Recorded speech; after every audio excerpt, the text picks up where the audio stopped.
Bueno, pues vamos a dar inicio. Muy buenas tardes a todos. Bienvenidos a nuestros ponentes y a los participantes que nos han acompañado cada miércoles en esta jornada de divulgación científica UAMSO Medifit, que es una iniciativa de la Coordinación General para el Fortalecimiento Académico y Vinculación de la Rectoría General de la UAM, en colaboración con la Sociedad Mexicana para la Divulgación de la Ciencia y la Técnica, la SOMEDIFIT, y con el apoyo del proyecto de divulgación de la ciencia de la Unidad Xochimilco. En esta ocasión tenemos nuestra 13ª sesión de los miércoles de divulgación de la ciencia y esta vez les presentaremos el tema Modelos de comunicación de la ciencia. Para esto me voy a permitir presentarles a los ponentes que nos van a acompañar en la sesión del día de hoy. Vamos a comenzar con el doctor Nemesio Chávez Arredondo, quien ya en más de una ocasión nos ha acompañado como ponente en las sesiones.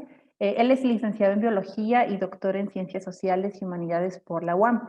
Ha sido director y subdirector de investigación y colecciones del Museo de Historia Natural de la Ciudad de México.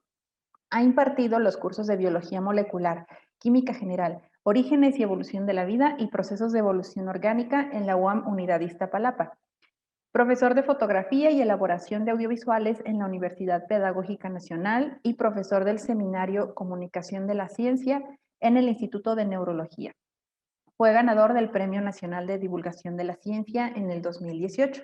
Actualmente es profesor investigador del Departamento de Ciencias de la Comunicación de la UAM Unidad Coajimalpa y además es vicepresidente del Consejo Directivo 2020-2022 de la SOMEDIFIT. Sea usted bienvenido, doctor Nemesio. ¿Qué tal? Buenas tardes. Buenas tardes. También les presento a la doctora Gabriela Frías Villegas. Ella estudió matemáticas, lengua y literatura inglesas modernas y comunicación de la ciencia.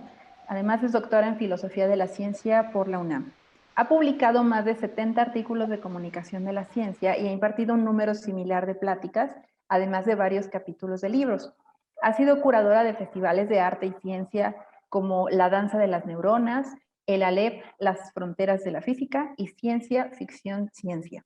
Obtuvo el primer lugar del primer concurso de divulgación de la ciencia del CONACYT y el reconocimiento Sor Juana Inés de la Cruz que otorga la UNAM.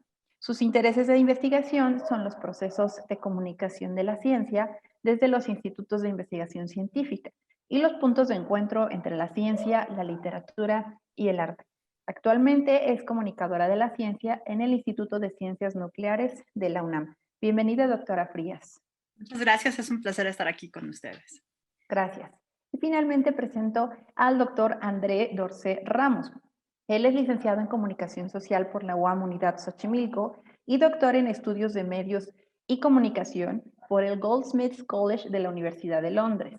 En 1998 produjo y dirigió el documental Salud y Nutrición en Yucatán, bajo los auspicios de la Fundación Mexicana para la Salud.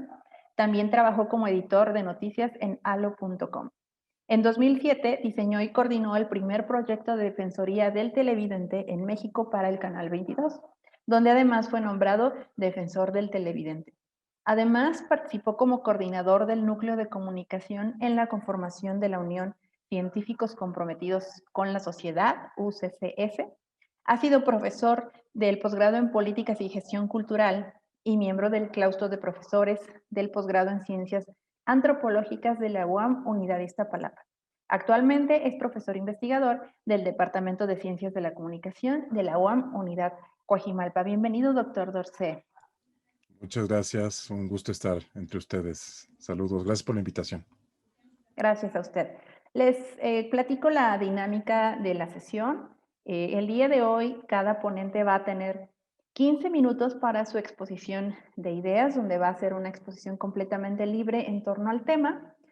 Posterior a esto tendremos un espacio para preguntas del público. Como cada miércoles, aprovecho este momento para invitar a las personas que ya se conectaron, que nos están acompañando hoy, para irnos dejando sus preguntas o comentarios para alguno de los ponentes o para los tres en el chat de aquí de Zoom que estará habilitado durante toda la sesión. Y finalmente, una vez que pasemos después de la sesión de preguntas, tendremos un espacio para las conclusiones o consideraciones finales de cada ponente, donde cada uno tendrá ahora 5 minutos libres para esto. con la finalidad de que llevemos el tiempo de manera correcta. Va a aparecer un temporizador, una pantalla azul con un reloj cuando les falte 1 minuto para concluir. Así que en el caso en que estén ustedes compartiendo alguna presentación, se les va a interrumpir con la pantalla del temporizador. Y bueno, sin más, vamos a comenzar. El orden de participación va a ser el mismo en el que fueron presentados. Entonces, déjenme dejar de compartir. Y comenzamos entonces con el doctor Nemesio Chávez, quien tiene la palabra por 15 minutos. Muchas gracias, Celia. Buenas tardes nuevamente, Gabriela. ¿Qué tal, André? Bienvenidos nuestros asiduos de esta comunidad, de esta pequeña comunidad que se ha ido formando a lo largo de estas semanas, y esperemos que se fortalezca en el futuro. Modelos de comunicación de la ciencia es el tema del día de hoy. Hay muchas maneras de enfocar el concepto dentro de la comunicación de la ciencia, y de suyo el enfoque del concepto mismo del modelo es bastante amplio. Yo me voy a referir específicamente a una idea muy concreta que he tenido a lo largo de mi experiencia como comunicador de la ciencia, con esta idea de modelo, ¿no? Entonces, debo decir que la mayor parte de mi vida me he dedicado a la comunicación de la ciencia práctica, digamos, haciendo una serie de cuestiones que yo llamo acciones de comunicación. Ese es el concepto, acciones de comunicación, en varios temas, etcétera, en varias circunstancias, en diferentes instituciones. Y la primera parte de mi vida profesional, digamos, ocurrió en este ámbito de la práctica profesional de la comunicación de la ciencia.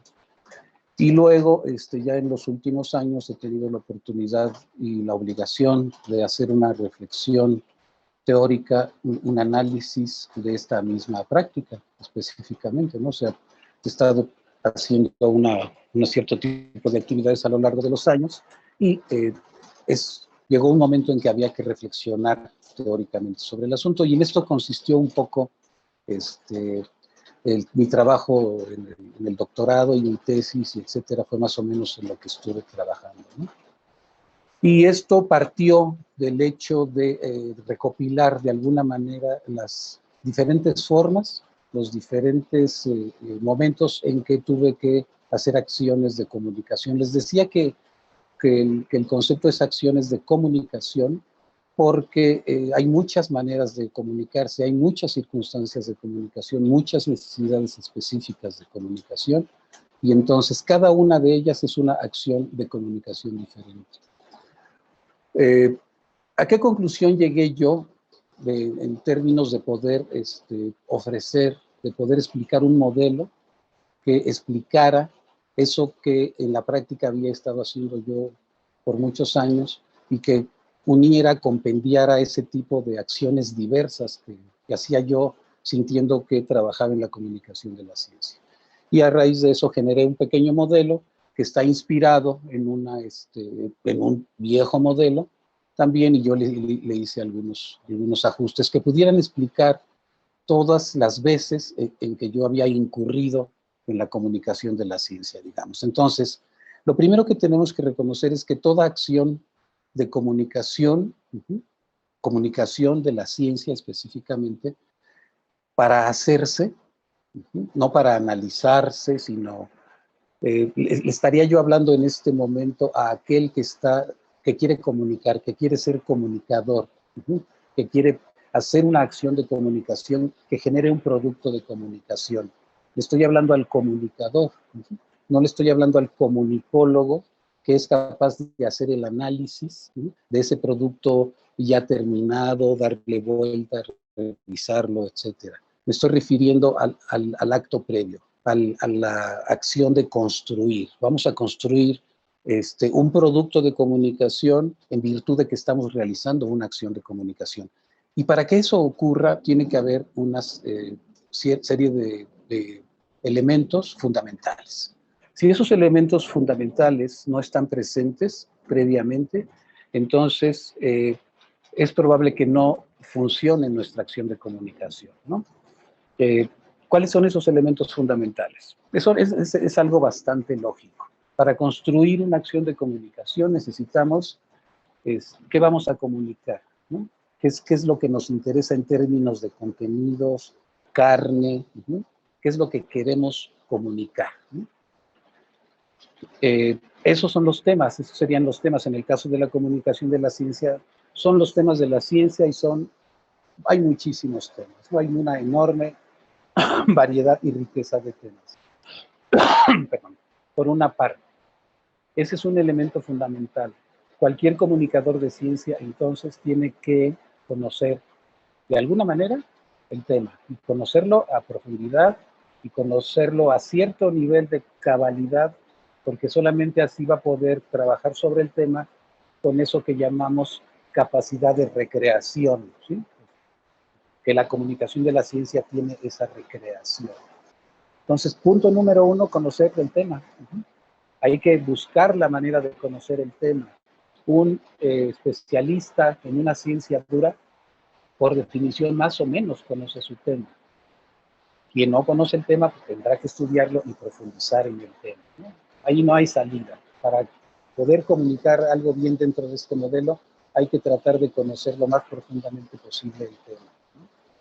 Y lo mismo, conocer lo más profundamente posible el otro elemento que juega fuertemente en la construcción de una acción de comunicación, que es el público, ¿no?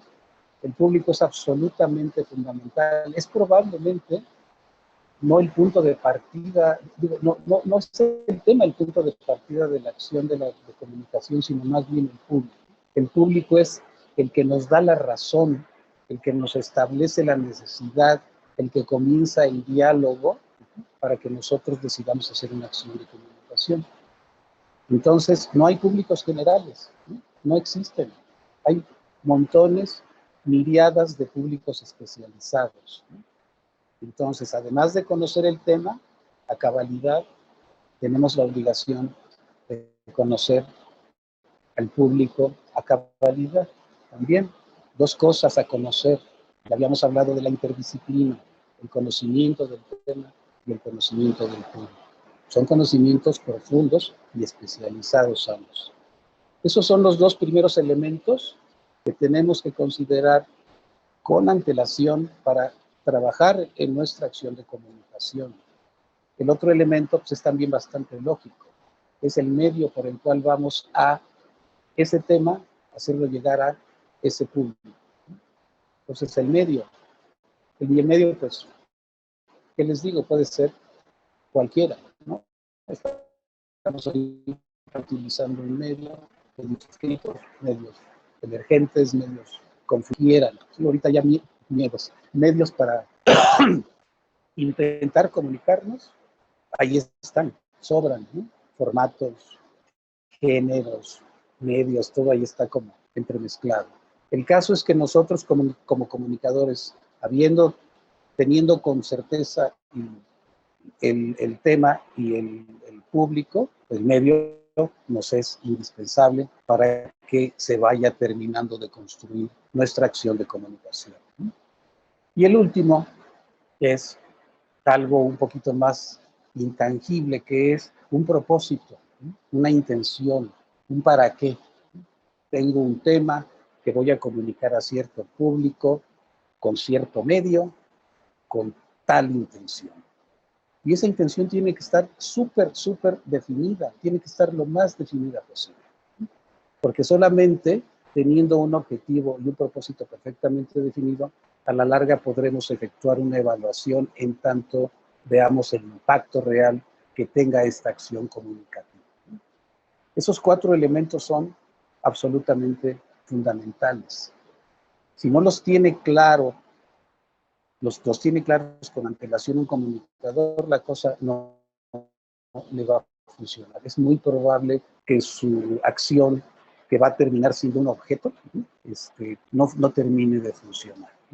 Entonces, el modelo para la creación, el modelo de producción de un objeto, de un producto de comunicación vía una acción comunicativa, pasa a través de considerar estas 4 cosas con antelación y con toda claridad.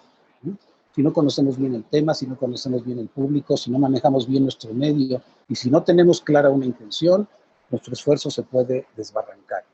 Tampoco tenerlo claro garantiza que nos vaya a salir bien la cosa, pero lo que sí nos puede garantizar no tenerlo todo claro es que la cosa no va a salir. Entonces, esos serían los elementos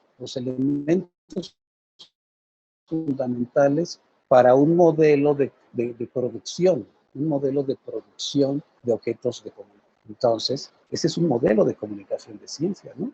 Hay muchos, hay otros modelos de comunicación de ciencia.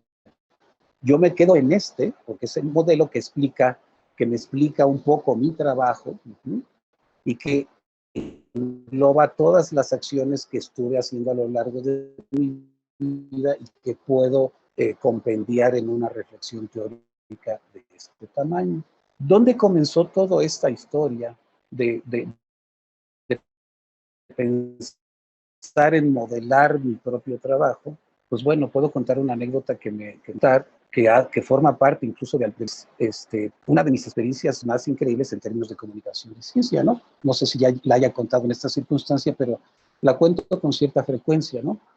¿Qué fue lo que pasó? Muy sencillo. Yo iba con mi peluquero, me cortaba el pelo él, tenía una costumbre extraña de empezar a trabajar muy tarde, como a las 6 de la tarde, y terminaba de trabajar como a las 12 de la noche, ¿no? Y yo me iba y me cortaba el pelo, y un buen día, me gustaba mucho ese horario porque yo terminaba también mi trabajo y podía ir a cortarme el pelo ya a las 10 de la noche, era muy cómodo. Y entonces muchas veces nos encontrábamos Tony y yo solos en su peluquería y él cortándome el pelo. Y un día, a esas deshoras, después de que casi termina su trabajo, me dice, oye, Nemesio, fíjate que ayer vi un programa en la tele sobre cuestiones de satélites y transmisiones con los satélites y cosas de esas. Y me dice, oye, ¿y eso cómo funciona? ¿No? Debo decir que Tony es una persona muy inteligente, pero tenía una instrucción muy básica. Creo que nada más había estudiado la primaria. Entonces, la comunicación empezó con él. Él empezó por preguntarme, ¿no? Y empezamos a platicar. En ese momento dije, ¿cómo le hago? ¿Cómo le hago? Y empecé a jalar algunos hilos y empezamos a platicar de esto.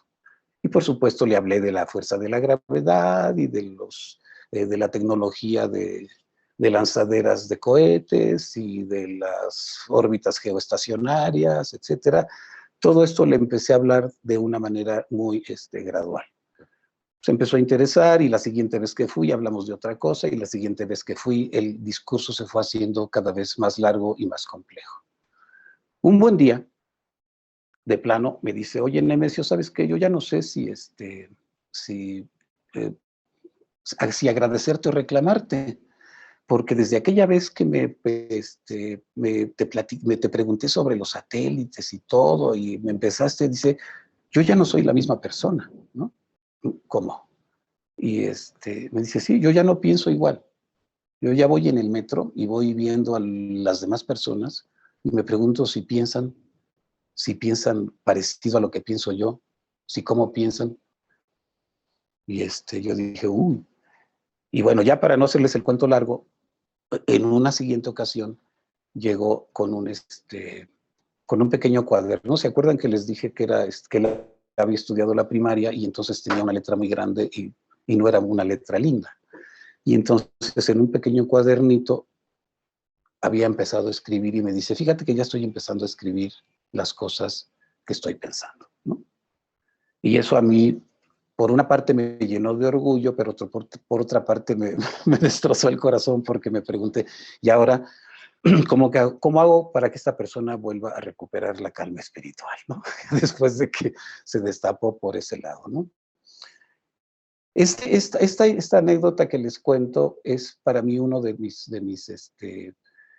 experiencias de divulgación más satisfactorias, y de ahí también sale este modelo del que les hablo, ¿no? El público, ¿no? El público era una sola persona, pueden ser muchas personas, ¿no? Puede ser un salón de clase, puede ser un auditorio, etcétera, etcétera. Era Tony, ¿no? Uno, ¿no? ¿El medio cuál era? Era un medio audiovisual en vivo, de frente, diciendo cosas. Diálogo, un modelo con mucho diálogo. Él empezó el juego, ¿no? ¿Cuál era la intención? La intención era resolverle sus dudas, resolverle sus preguntas, ¿no? Entonces, era un público, era un medio vivo, audiovisual, dialogante.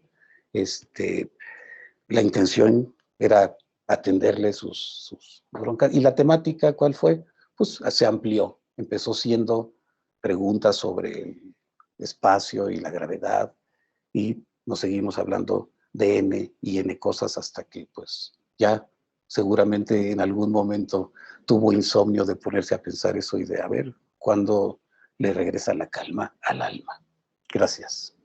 Muchísimas gracias, doctor Nemesio. Siempre es un placer escucharlo y en este caso escuchar esta experiencia tuya con la comunicación de la ciencia, una experiencia, yo creo que comunicación de la ciencia de tipo informal, ¿no? Digo, lo está conversando ahí con su peluquero y bueno, podemos ver las diversas modalidades que tenemos, pues en realidad todos, ¿no? Para poder comunicar algo de lo que sabemos, que creo que es uno de los objetivos principales de esta disciplina, como tal, comunicar el conocimiento que se tiene.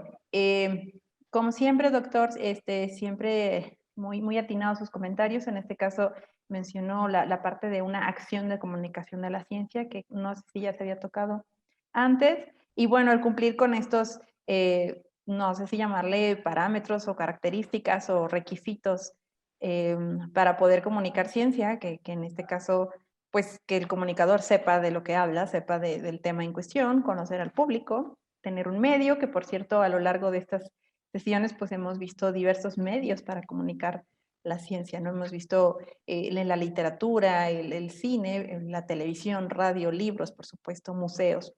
Tener un propósito, un objetivo y por supuesto poder después medir el impacto, ¿no? Qué tan benéfico resulta la acción, que por cierto también ya tuvimos una sesión sobre ese tema. Muchísimas gracias, doctor Nemesio. Vamos a continuar entonces con la doctora Gabriela Frías. Doctora, tiene 15 minutos para su exposición. Micrófono, sí. Muchísimas gracias. Bueno, pues es un placer de nuevo estar aquí con ustedes. Muchas gracias a Nemesio y a todos por la invitación. Bueno, yo voy a hablar de un modelo de comunicación de la ciencia que propuse para mi tesis doctoral. Yo me doctoré hace un par de años. Voy a compartir pantalla para comentarles sobre esto. Bueno, se llama un modelo dialógico integral para comunicar la ciencia desde los institutos de investigación científica. Ese es el nombre de mi presentación. Yo estoy en el Instituto de Ciencias Nucleares de la UNAM. Ahí coordiné la unidad de comunicación de la ciencia por 10 años y desde hace como 3 ya no coordino, sigo ahí, pero básicamente estoy escribiendo. Pero esto es, digamos que un trabajo teórico práctico a partir de mi experiencia ahí y bueno, otras cosas que mencionaré más adelante. Como jefa de comunicación de la ciencia del instituto, pues tuve acceso y tuve la oportunidad de ver muchos experimentos interesantes en los que estaba involucrado el instituto. Uno de ellos fue el del Observatorio Pierre en las Pampas Argentinas, al fin del mundo, en la ciudad de Malargüe, que es una comunidad rural.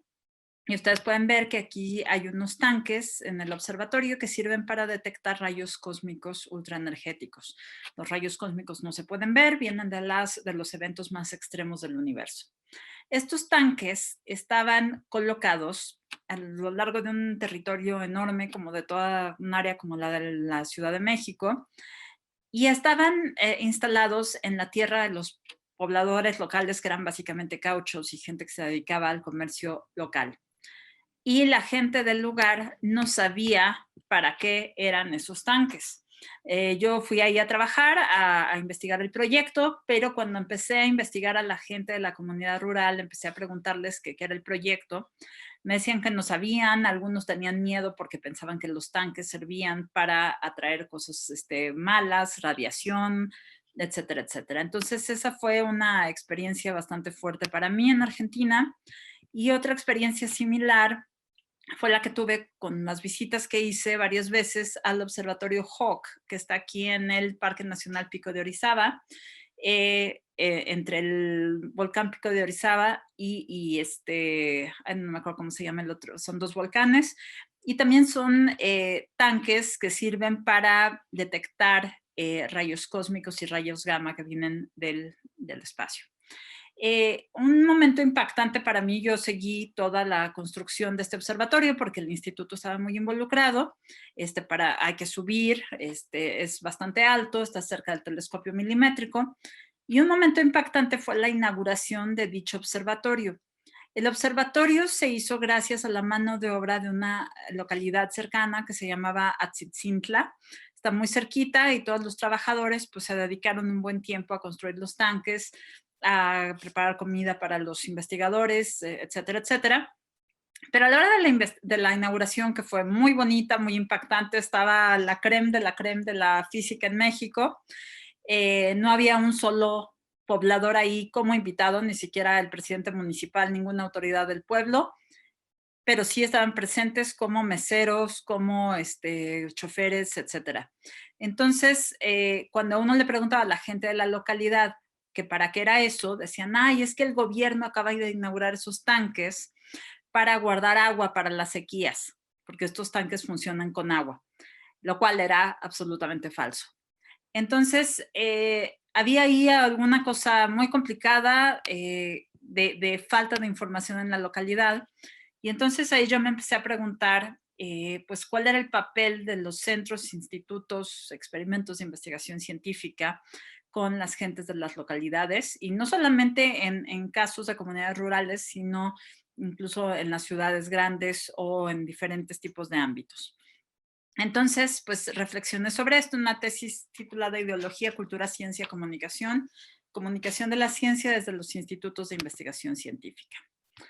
Para hacer esta investigación, bueno, pues investigué los proyectos que mencioné anteriormente y viajé alrededor del mundo para entrevistar jefes de oficinas de comunicación que tuvieran proyectos que me interesaban por diferentes razones en 10 países. Estuve 2 veces en Ginebra, en Suiza, en el CERN, donde está el colisionador de hadrones.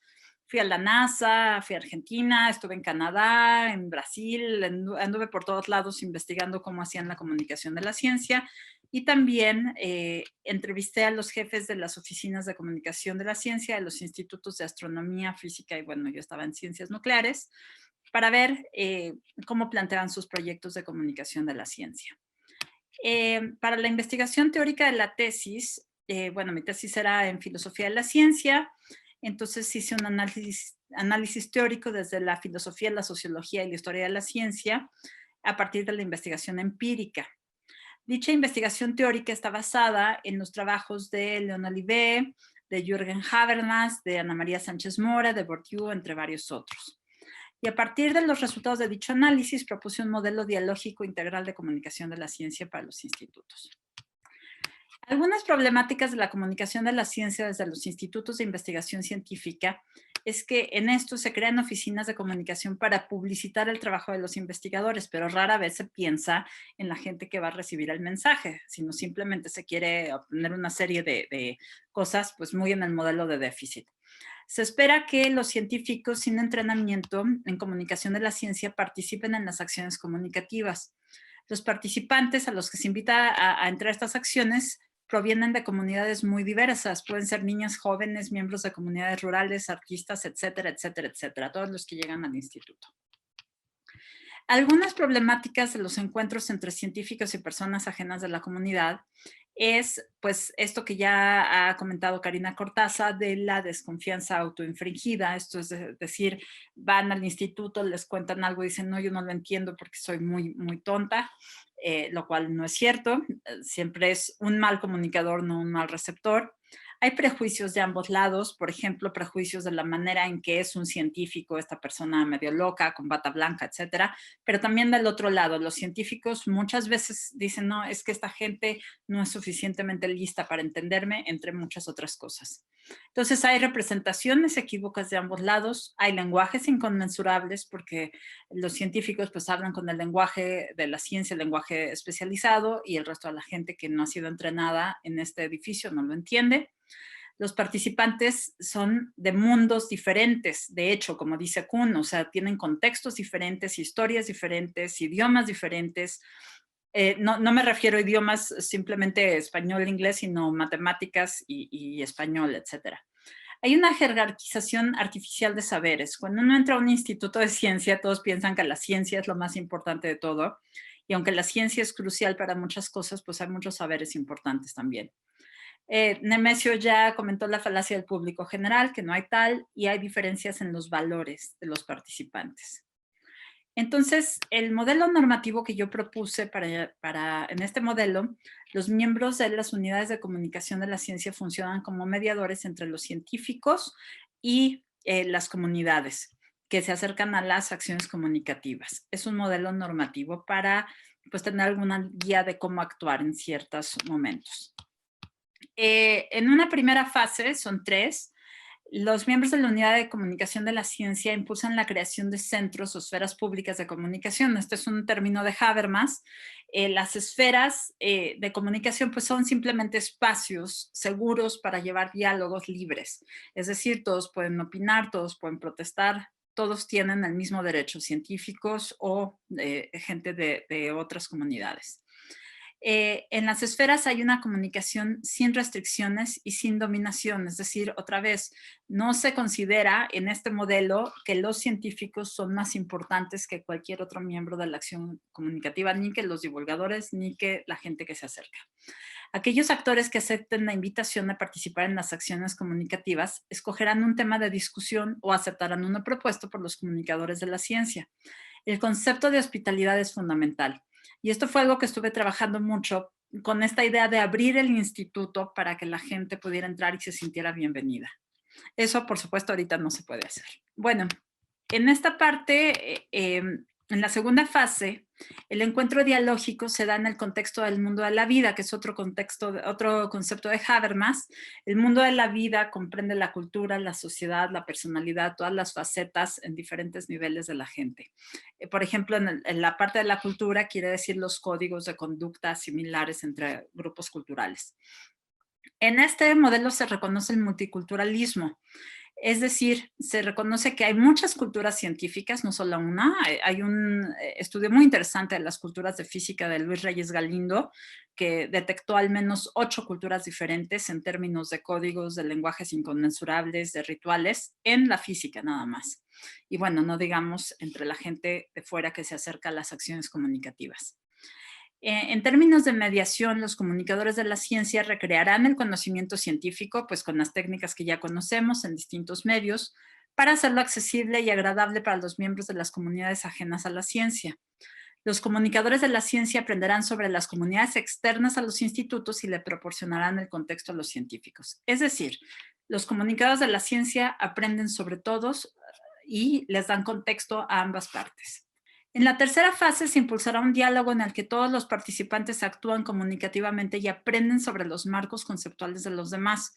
Ojo, la diferencia de este modelo con otros es que los científicos tienen que aprender sobre los que vienen al instituto a platicar con ellos. O sea, si vienen de una comunidad rural, tienen que saber de dónde vienen, qué hacen, a qué se dedican. Si son artistas conceptuales, tienen que acercarse a su arte, etcétera, etcétera.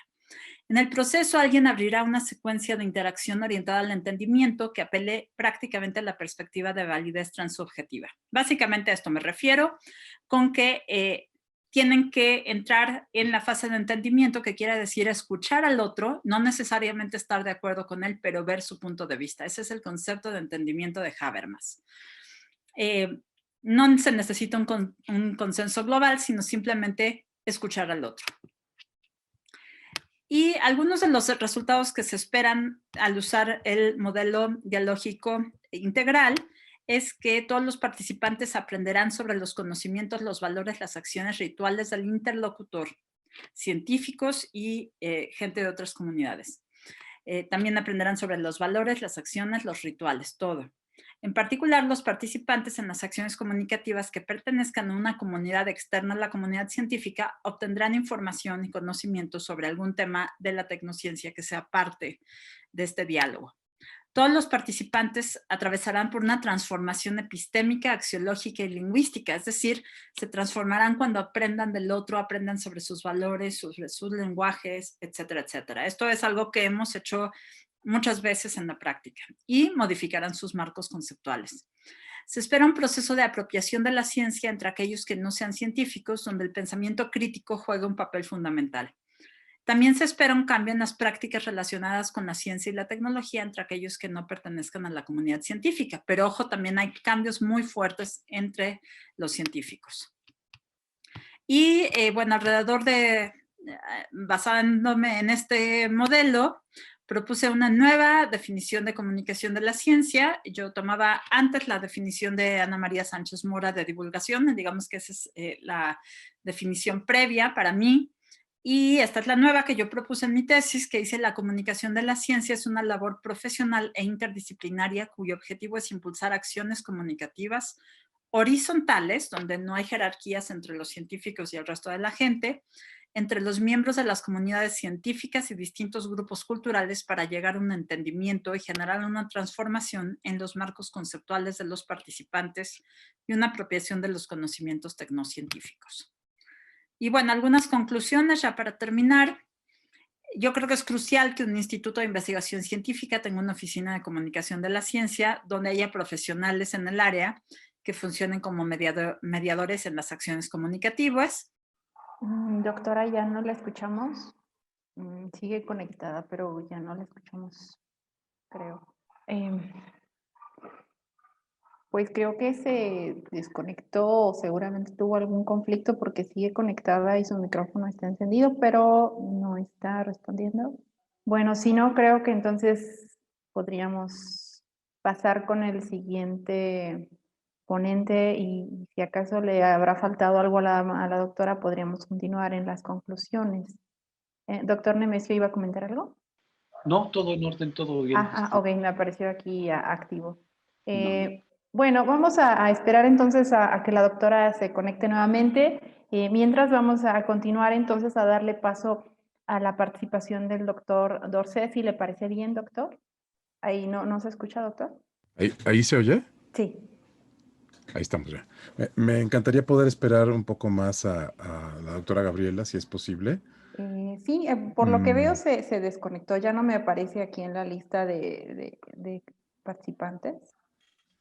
A ver si se puede conectar de nueva cuenta, porque me gustaría aprovechar su cierre, ¿no? Su cierre como para de ahí darle continuidad a los planteamientos que les quiero compartir.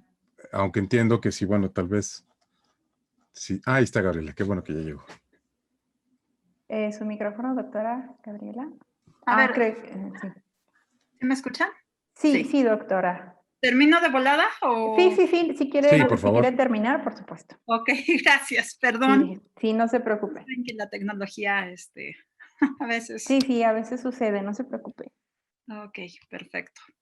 Bueno, ya estaba nada más en las conclusiones, era la última diapositiva. Claro. Entonces estaba diciendo que, ¿sí se está viendo la pantalla? Sí. Sí, se ve. Es esencial para un instituto de investigación científica tener una oficina de comunicación formada por profesionales en el área que funcionen como mediadores en las acciones comunicativas. El uso del modelo puede impulsar entendimiento entre los actores que participan en acciones comunicativas sobre temas relacionados con las tecnociencias. Y este modelo puede tener muchos ámbitos de aplicación dependiendo de los medios, estrategias, objetivos que elija cada oficina. Ahora, este modelo está pensado para acciones comunicativas pre-pandemia. O sea, a mí jamás se me ocurrió en ese momento pensar que nos íbamos a estar reuniendo así. Entonces, mi siguiente paso va a ser pensar en modelos similares, horizontales de comunicación entre gente de muchas comunidades, también en el modo virtual, porque no sabemos a qué nos va a llevar esto. Y perdón por la interrupción, muchísimas gracias. Con esto termino. No se preocupe, doctora Gabriela, suelen suceder, como usted lo comentaba, nos hemos tratado de adaptar, creo que todos o la mayoría, a la nueva modalidad virtual. Por supuesto, también su modelo se tendrá que que adaptar también. Bueno, pues muchísimas gracias, doctora, por este modelo que por lo que veo fue el utilizado o el que usted elaboró para su tesis de doctorado, cosa que me da mucho gusto. Siempre es importante tener este tipo de conocimientos, sobre todo conocimientos formales, ¿no? De cómo es la formación de un comunicador de la ciencia. Justo ahí tocó un tema que ya se ha venido tocando en otras sesiones, de no aventar al ruedo a un científico a comunicar ciencia, ¿no? No porque lo sea o sea un experto del tema, podría en automático volverse comunicador de la ciencia, ¿no? Ya se ha tocado en algunas sesiones anteriores, inclusive en toda la formación, valga la redundancia, formación formal que tendría que tener un científico o una persona para ser comunicador de la ciencia, ¿no? Y también este punto importante que ya han tocado tanto el doctor Nemesio como usted, que es la parte del no público en general. Creo que yo también personalmente voy a dejar de utilizar el término de público en general, ya que veo que hay diversos tipos de públicos y cada uno es especializado. Entonces, como les digo, cada sesión vamos aprendiendo cosas de ustedes. Bueno, pues muchísimas gracias, doctora Gabriela. Vamos entonces ahora sí a dar paso al doctor Dorcé. Así que adelante, doctor, tiene sus 15 minutos para la exposición. Muchas gracias, encantado por esta invitación tan generosa que me hacen, de poder compartirles algunas ideas y reflexiones que pues son también de carácter preliminar.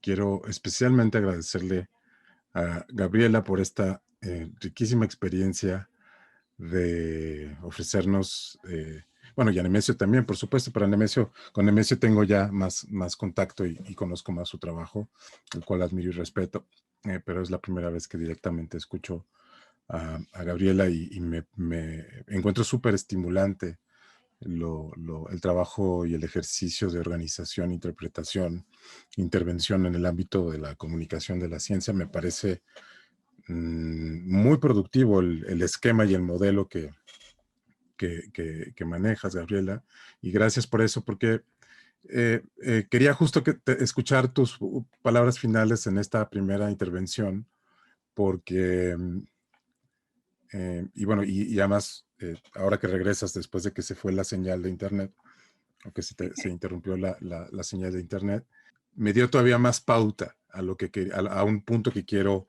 con el que quiero empezar este diálogo, o bueno, continuar este diálogo en realidad, continuar. Y es la idea de la incertidumbre.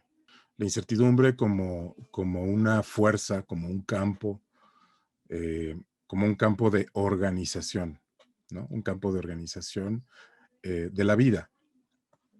Y que me parece que, bueno, el hecho de que en este momento, en una conversación mediada por las tecnologías de la información y la comunicación, por estas plataformas que en este momento nos estamos escuchando y nos estamos viendo, para reflexionar sobre la naturaleza de la comunicación de la ciencia y sus distintos modelos, de repente, ¡puc!, se corta. Se corta porque todos los dispositivos técnicos, tecnológicos, etcétera, encuentran con algún fallo, con algún error, con alguna interrupción, ¿no? Y evidentemente eso no solamente nos habla de la incertidumbre, sino también de la contingencia. Y me parece que la contingencia lo que habilita como noción, vinculada también a la incertidumbre, es la posibilidad de responder y sobre todo de adaptarse. Entonces hay un conjunto de nociones. Hay una triada de nociones que son importantes en este planteamiento. Una es la incertidumbre, la otra la contingencia y por lo tanto también la acción, ¿no? La acción en este momento consciente, vinculada por esquemas más o menos racionales, por el afecto también. Voy a mencionar muy brevemente el afecto más adelante, o lo afectivo en todo caso, pero como parte también de los esquemas de racionalización que se movilizan en las formas de producción de conocimiento. Y entonces, me parece que la idea de la incertidumbre, entonces, tenerla muy presente como una fuerza, como un ámbito organizador de las interacciones, no solamente de la vida en un sentido descriptivo más amplio, la forma en la que, por ejemplo, la física o la matemática, la misma biología hoy día hablan de la incertidumbre, la forma en la que teoría de sistemas y las teorías de la complejidad lo incorporan como una lógica que todavía sigue siendo y que seguirá siendo concebida, conceptualizada, descrita, etcétera, pero que tiene la posibilidad de organizar grandes sistemas complejos, y en este caso los sistemas de la vida, y por lo tanto también los sistemas y las formas y las dinámicas de interacción y de comunicación. Pero en este caso más acotado, pues estamos hablando del sistema, o de lo que se podría conocer como el sistema o los sistemas sociales y sus formas de interacción, comunicación. Y en ese plano encuentro súper sugerente lo que planteas, Gabriela, sobre las unidades de comunicación de la ciencia, por un lado.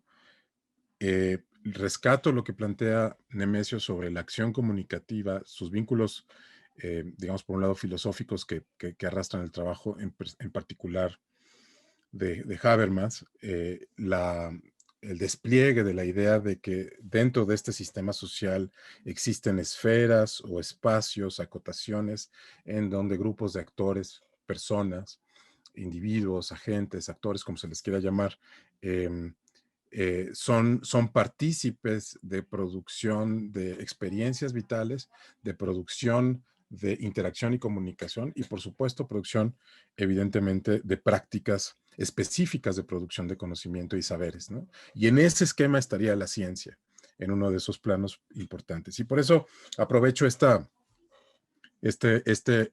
emergencia, la emergencia en este momento, la expresión de la incertidumbre, en este intercambio que estamos teniendo ahora, para utilizarlo como pretexto para plantear justo preguntas para continuar, digamos, con esta reflexión en torno a los modelos de comunicación posible, de la ciencia. Y en particular me gustaría hacer el énfasis no tanto en la ciencia, que si bien es cierto, entiendo que en los seminarios, bueno, o en este espacio al que amablemente me han invitado, pues vienen reflexionando en particular de la ciencia, y entiendo por algunas de las sesiones que pude ver, se plantea también la existencia, por supuesto, de otras prácticas de producción de conocimiento que no son científicas. Ahorita, en este momento, me gustaría pensar un poco más en las formas de producción y comunicación de conocimiento y saberes más amplios.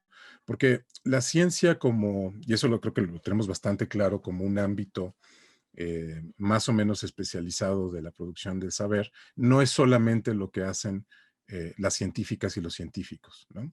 Hay marcos organizativos importantes de distintas naturalezas y distintas configuraciones, ¿no? Hay actores institucionales, organizacionales, de la iniciativa privada, que en todo momento son partícipes activos en la producción de estos conocimientos, y que son cosustantivos también a la práctica científica. Ahora, eh, eh, hablabas, y eso me conmovió también, Gabriela, sacaste la fotografía de León Olivé, lo cual me conmovió porque pues, es alguien a quien yo también respeté mucho. Me hubiera gustado poder dialogar más con él, pero desafortunadamente ya no está con nosotros. Pero una gran inspiración su trabajo sobre la reflexión respecto a la naturaleza de la producción de conocimiento y sus implicaciones, por un lado, sociales más amplias, pero también políticas, ¿no? Y por eso también la relevancia, me parece, en el modelo que tú estableces, de algunas nociones que quisiera rescatar en este momento. Una es dos que quisiera rescatar, tanto el trabajo de Nemesio como de lo que acaba de plantear Gabriela. Uno es la idea de la cultura o lo cultural, eh, para responder o contestar un poco esta idea, por un lado, de que existen culturas, de formas de producción, de difusión y de apropiación del conocimiento científico, por un lado, y la otra, de que esas culturas de alguna manera pertenecen a algún tipo de comunidad o forma de organización singular. Me gustaría problematizar, y con esto enfilar como la primera parte de mi intervención, los límites, o reconocer, aunque sea como esbozo, los límites de estos dos conceptos en términos de cómo se vinculan con la producción de conocimiento, su difusión, divulgación, comunicación, etcétera, en contextos específicos, porque creo que algo que Gabriela pone en la mesa, y también Nemesio con el ejemplo práctico del peluquero. Por cierto, yo hace ya mucho que no voy al peluquero porque no hay mucho que cortar, pero En todo caso, lo importante de esa experiencia empírica es la ilustración, la expresión de la individualidad del peluquero. Por un lado, la singularidad de la situación en la comunicativa, ¿no? Del foro, del espacio, de los medios que se tienen para explicar, para compartir un conocimiento. ¿Y cómo se vincula eso con la idea precisamente de la singularidad sociocultural o sociodemográfica que normalmente las instancias de comunicación de la ciencia y en general el quehacer científico siempre tiene que tomar en cuenta, ¿no? No tanto esta idea del público en abstracto, sino conjuntos discretos de personas, de grupos, de comunidades, de barrios, de colonias, de vecinos, de vecinas, de ciudadanos y de ciudadanas, ¿no? Que son susceptibles de ser transformados vía la comunicación de conocimiento, ¿no? En ese sentido me gusta el planteamiento que hace Nemesio de la comunicación como la producción también de identidad, en el sentido de producir en el ejercicio de la acción comunicativa, producir ese espacio en común, el espacio en común que intersecta a la comunicadora de la ciencia o a la científica con otra persona, ¿no? Y que se produce ese espacio en común. Entonces, la incertidumbre también se expresa en las formas en las que se da y emerge la diversidad de públicos o de audiencias, de escuchas, de lectores, de lectoras, de televidentes, de internautas que atienden a la difusión de conocimientos específicos a través de las tecnologías de la información y la comunicación, y que me gustaría caracterizarlos como un conjunto de actores en esta red o en este conjunto de redes. No me refiero a Internet, sino me refiero a las redes en el sentido de una forma de organización social en particular, a través de la cual se difumina, se dispersa, se divulga, se transmite, se enseña el quehacer de la ciencia por un lado y el conocimiento o los conocimientos que producen las ciencias y que a su vez están configurados y co-constituidos por otro conjunto de prácticas sociales que les dan sentido. De eso sabemos especialmente por la forma en la que la sociología de la ciencia nos ha dejado mucho conocimiento sobre las formas de organización, interacción y cómo se produce el conocimiento científico, pero también la antropología nos ha descrito cómo en realidad hay un conjunto de actores que trascienden por mucho al científico loco con el la bata y el estereotipo pues del científico hombre blanco, dominante, jerarca, gran sabio, premio Nobel, etcétera, ¿no?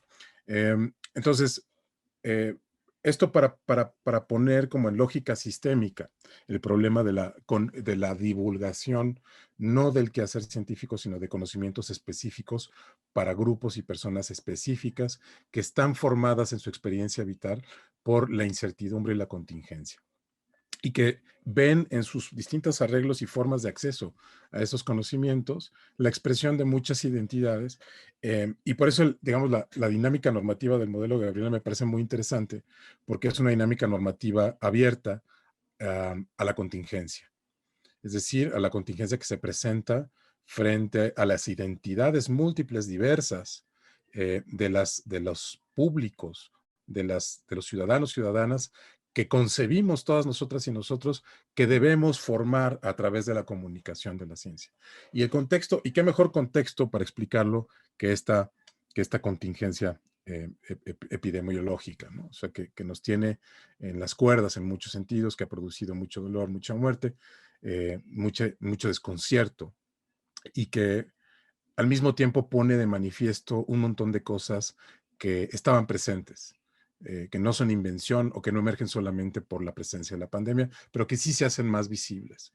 Una de ellas, en esta me quiero concentrar por ahora, es la idea de que hay una ciencia o un conocimiento científico que lo único que hay que hacer es divulgar y comunicar, porque están los ciudadanos y las ciudadanas que podrán ser efectivos ciudadanos y ciudadanas en la medida en la que entiendan y comprendan racionalmente eso que consideramos como conocimiento científico. Las evidencias en este momento nos ponen en la mesa circunstancias muy desafiantes para entender e interpretar en términos sociológicos, antropológicos, semánticos, semióticos también, ¿por qué no?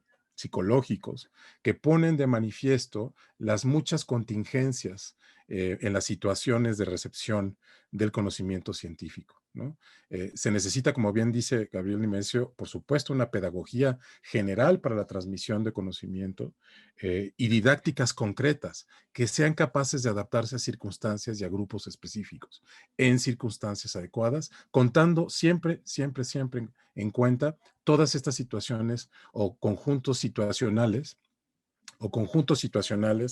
que estructuran, digamos, la forma en la que ese conocimiento científico puede ser apropiado y apropiado. Con esto lo que quiero terminar entonces es desafiar dos, o en todo caso contestar dos cosas, como ya había dicho. Una, creo que es importante que empecemos a pensar en un nombre distinto para definir esto que se conocía como culturas de producción de ciencia. La antropología actual y de vanguardia plantea que la cultura tenemos que dejar de utilizarla como sustantivo, como sustantivo, y más bien en todo caso como un adjetivo de una dinámica social, la dimensión cultural, digamos, de las prácticas de producción de conocimiento.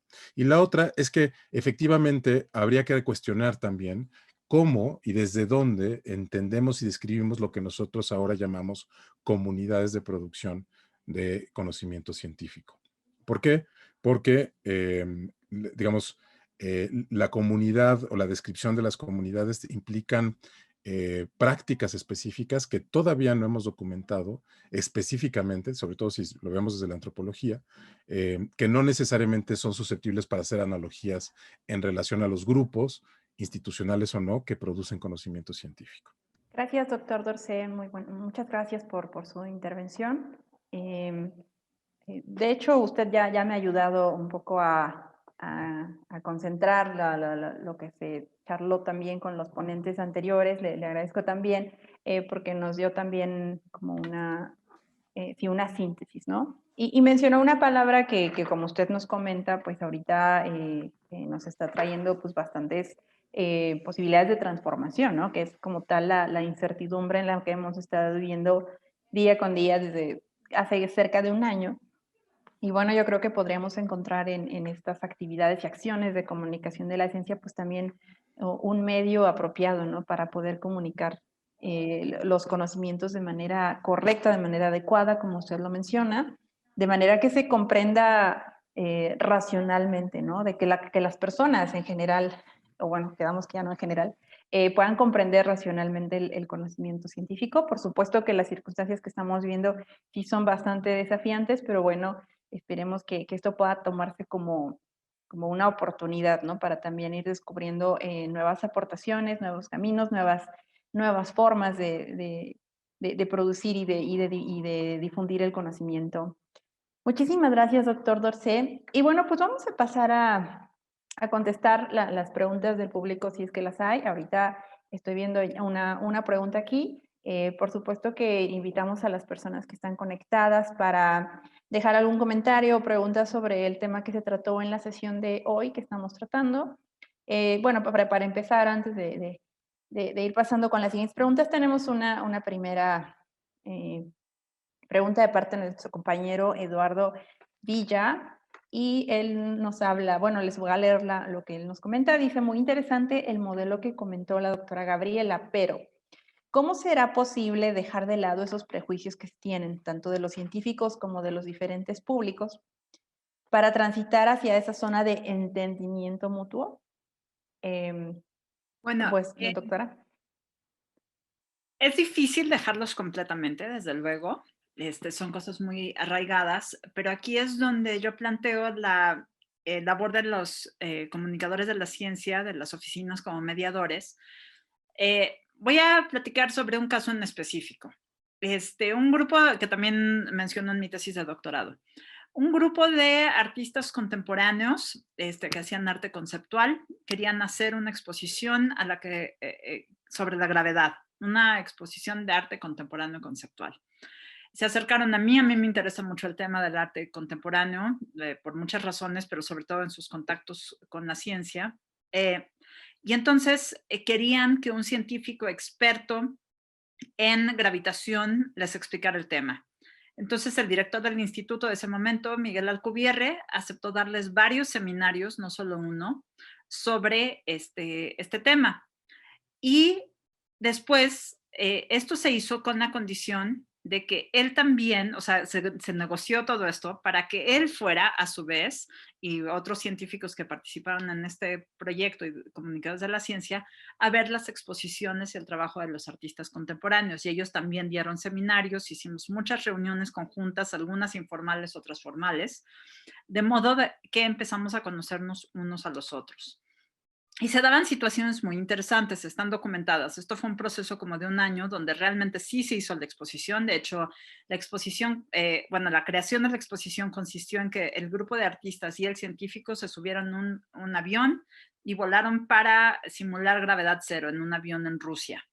Y crearon una exposición que se llamó la gravedad de los asuntos, sobre gravedad desde la ciencia y el arte, y se presentó en Laboratorio de Arte Alameda y en Universum. Entonces, este es uno de mis casos de estudio más fuertes, y se daban cosas como la que les voy a contar. Estaba un día Ale de la Puente y Miguel Alcubierre, estaban platicando, y entonces Ale de la Puente le dice a Miguel, Ale, una artista contemporánea, le dice a Miguel, Miguel, ¿tú crees que la gravedad tuvo que ver en el tema de cómo funcionan las bombas atómicas? Y Miguel le dijo, no, pues es que no realmente, y empezó a darle toda una historia científica, y Ale le contestó, pero yo creo que es bastante grave el tema de la bomba atómica. Entonces estaban jugando con muchos conceptos de las palabras, de las ideas, y entonces ahí es donde entra la inconmensurabilidad de los contextos, los lenguajes, etcétera, etcétera, y los rituales. Entonces la respuesta es tratar de crear una serie de dinámicas para que todos los participantes se conozcan más allá de un nivel superficial. Ahora, esto desde luego es difícil día a día hacerlo en eventos rápidos, en eventos donde hay mucha gente, en eventos donde no tienen una duración larga, etcétera. Pero de esto se trata el modelo, de encontrar modos de el conocimiento para después entrar al entendimiento mutuo, que quiere decir ver el punto de vista del otro aunque no estés de acuerdo. Y entonces llegar a un entendimiento donde todos ven el punto de vista del otro. Es eso. Gracias, doctora. ¿Alguno de los ponentes quiere comentar al respecto sobre esto? Aquí se trata, es muy interesante la idea de la pregunta tiene que ir, va por el lado de los prejuicios, ¿no? De los que se tienen unos con otros. Entonces, primero lo que hay que hacer es tener una inteligencia muy generosa y estar completamente abiertos a los diferentes públicos. En este caso, para uno, todos los demás son públicos.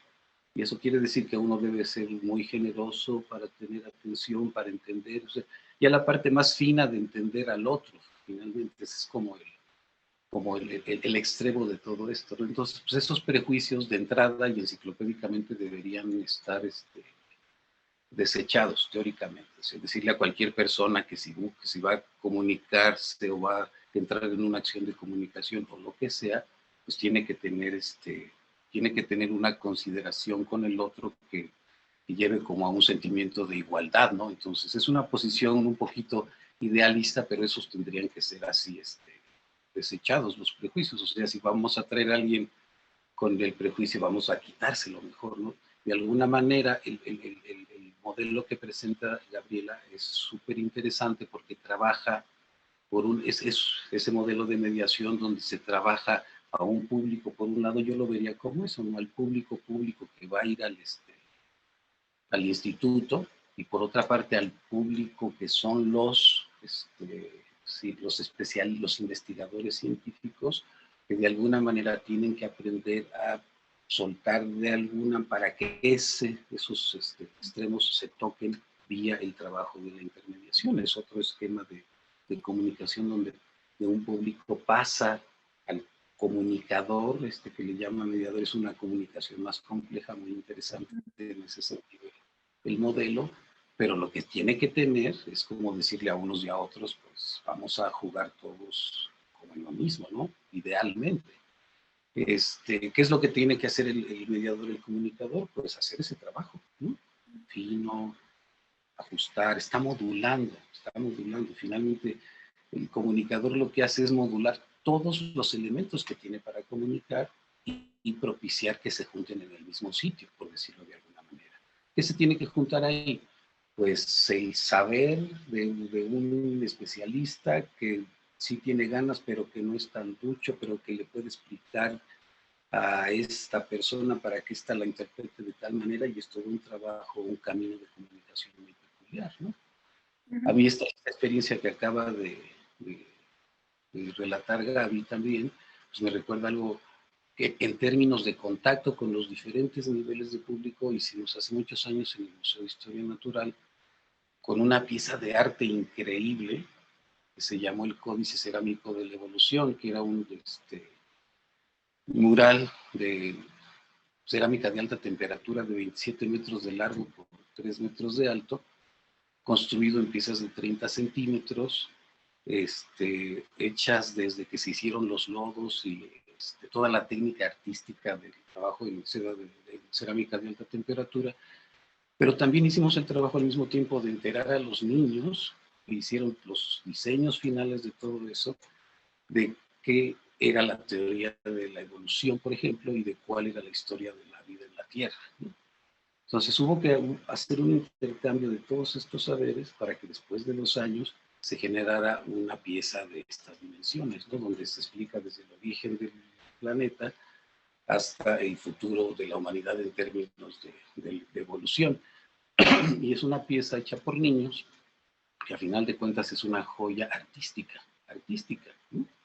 Termina siendo eso después de que el esfuerzo es conscientemente de comunicación, de divulgación de ciencia, y donde están involucrados actores que saben, especialistas en el trabajo, en la teoría de la evolución, especialistas en la técnica de la cerámica de alta temperatura, especialistas en el manejo de un taller artístico para niños y, por supuesto, los artistas, los niños, ¿no? Y entonces, al final de cuentas, eso es una súper compleja acción comunicativa donde participan todos estos agentes y generan un producto que comunica, ¿no? Y que además es arte, es una joya, ¿no? Entonces, no, o sea, de origen, pues hay que quitarse los prejuicios y ya, sacudírselos y vamos a ponernos a trabajar. ¿Quién va a trabajar? Pues los que no, pues no. Los que tengan prejuicios, pues no. Es una actitud un poquito idealista, pero así debería ser. Muchas gracias, doctor. Adelante, doctor Dorcé. Sí, Quería comentar. sí, hay una pregunta aquí de Omar Rodríguez que pregunta, dadas las exposiciones, me surge la siguiente duda: ¿cuál es la diferencia entre divulgación científica y comunicación científica, o bien divulgación de la ciencia o comunicación de la ciencia? Y quería aprovechar, pues no necesariamente para responder, pero sí para, digamos, al menos tal vez ampliar incluso la duda, ¿no? Que es un poco lo que trataba yo en primera instancia, de poner algunos elementos en la mesa para después continuar con esta serie de cuestionamientos. Nemesio planteó esta idea de la acción comunicativa, o rescata esta idea de la acción comunicativa, y a mí me gustaría en este momento transformarla o adaptarla para responder en parte al planteamiento de Gabriela, por la dimensión normativa de su modelo, que evidentemente ese modelo, como muchos otros posibles, necesariamente implican directa o indirectamente una dimensión ética, ¿no? Y esto es bien importante también para tratar de responder esta idea o esta percepción que se tiene de que hay algo allá afuera que es la ciencia, y que llega un mediador, un comunicador, una comunicadora, o el mismo científico que se comunica, y en virtud de que comunica y explica lo que hace, eso es comunicación de la ciencia, y se está de alguna manera transmitiendo la ciencia, ¿no? La ciencia me parece, o las ciencias son un conjunto de prácticas muy diversas y muy diferenciadas, que no necesariamente son homogéneas. Y no necesariamente todas las prácticas de producción de conocimiento son científicas. Y no todo el conocimiento fundamental e importante es necesariamente científico. Y la correlación y la interdependencia entre esos distintos sistemas de conocimiento es muy importante. La ciencia o la práctica o las prácticas vinculadas a la ciencia, específicamente la utilización del método científico o de los métodos científicos, está siempre en relación a contextos muchos más amplios. Por eso hablaba de esta red de relaciones en donde las metodologías, los marcos, los conceptos son también actores para verlo desde la perspectiva, si quieren, de Latour, que me parece muy, muy interesante. Entonces, en ese plano, me parece que sí podríamos hablar de que, por un lado, está la comunicación de los saberes o el conocimiento científico que hacen los científicos y científicas entre sí mismas, que por cierto, esa es una dimensión bien importante y de hecho fundamental de trabajo en la producción de conocimiento. Y ese es digamos, uno de los acentos que ahorita me gustaría rescatar en una siguiente intervención. Pero para terminar, en todo caso, tal vez, Omar Rodríguez, de ampliar la duda, sí, yo sé que en las distintas escuelas de comunicación de la ciencia hay una discusión sobre si es divulgación o comunicación o difusión de la ciencia. Y por supuesto los detalles y las minutas de esas discusiones son importantes, pero creo que en el fondo lo importante que se plantea en términos éticos es la necesidad de que estos sistemas sociales en los que vivimos, el conocimiento, por un lado, sea compartido, no solamente como datos, como información, sino también como experiencias de vida. El conocimiento también es una experiencia de vida, es una forma de vincularse con las cosas, con los átomos, con las moléculas, con las plantas, con el aire, con el agua, con el Internet. Gracias, perdón. ¿Puedo Adelante, agregar doctora. algo sobre la pregunta de Omar? Adelante, doctora. Sí. Yo sí hago una distinción en mi tesis en términos de divulgación y comunicación de la ciencia. Como dije anteriormente, usé la definición de divulgación de la ciencia de Ana María Sánchez y esa definición está centrada en la recreación del conocimiento científico, básicamente usando herramientas literarias para hacerlo accesible, interesante, etcétera, etcétera. Plantea una transmisión de conocimiento unilateral y se queda básicamente en el asunto de la forma. Y yo en la definición que propuse, propongo comunicación como una cosa más horizontal, bilateral, y que no se queda solamente en la parte de recreación del conocimiento científico, en la forma, sino también en la ideología, en los valores, en una serie de cosas que van alrededor de estas acciones de comunicación de la ciencia. Entonces, bueno, desde luego no hablé de todo eso en mi presentación porque mi tesis es larguísima, pero básicamente esa fue la distinción y fue una cosa que me llevó muchísimas discusiones con Ana, y tuvimos algunas cosas en las que estuvimos de acuerdo, otras que no. Fue una gran tutora porque había cosas en las que ella no estaba de acuerdo, pero en esta acción de entendimiento me decía, ok, veo por dónde vas y eres la siguiente generación y vas por otro modo. Entonces, para mí esa es la distinción, pero en otras escuelas es diferente. Y también, pues yo sí considero difusión de la ciencia como la comunicación entre científicos, digamos, ¿no? Como la transmisión de conocimiento entre científicos. Muchísimas gracias, doctora. Bueno, pues ya espero que a Omar Rodríguez le haya quedado un poquito más claro la diferencia que ella hace entre divulgación y comunicación científica, que una se va, como lo comentó hace un momentito, por una parte unilateral y la comunicación, según la definición que establece la doctora Gabriela, pues sería como para las dos partes, ¿no? Como esta cuestión horizontal que se mencionaba. Por supuesto que si alguno de los ponentes también quiere dar alguna otra opinión, pues adelante. De hecho, también, Omar, no sé si nos acompañaste en las primeras sesiones, no sé si fue en la primera o segunda sesión, pero por ahí así, sí, justo se habló como de esta diferencia, ¿no? O de cuál sería el término más adecuado para utilizar o en qué casos se deben ocupar cada término. Bueno, doctor Delmesio, adelante. Bueno, también esta historia de las definiciones y las áreas de los conceptos y las palabras y los términos y la semántica y las palabras y todo eso, ¿no? Yo también, bueno, aclararía que en todo caso, para mí el concepto más amplio de todos es comunicación, ¿no? Y bajo el concepto amplio de comunicación se acomoda todo lo de abajo, ¿no? Que es divulgación, difusión, periodismo, enseñanza, docencia, todo eso es comunicación, son diferentes formas de comunicación, con diferentes propósitos, con diferentes públicos, etcétera, etcétera, ¿no? Pero todas son formas de comunicación. Evidentemente, lo dije hace algún momento, todas estas formas de comunicación, y el ejemplo es Tony, estarían mediadas por una horizontalidad plena, ¿sí? O sea, es como condición sine qua non, la condición de la comunicación. Si será difusión, divulgación, etcétera, en todas esas circunstancias puede haber horizontalidad. Y además es lo moderno, ¿no? Lo moderno es efectivamente para comunicarnos, escuchemos al otro, ¿no? Pues y el ejemplo de Tony es como el ejemplo. Así actuemos en todas las dimensiones. Si yo estoy hablando con un colega mío, me estoy comunicando a una cierta dimensión, ¿no? Es difusión, es que, no sé, a lo mejor si estoy hablando con alguien que es especialista en otra cosa, pero estamos hablando en un lenguaje muy docto, es otro nivel también, ¿no?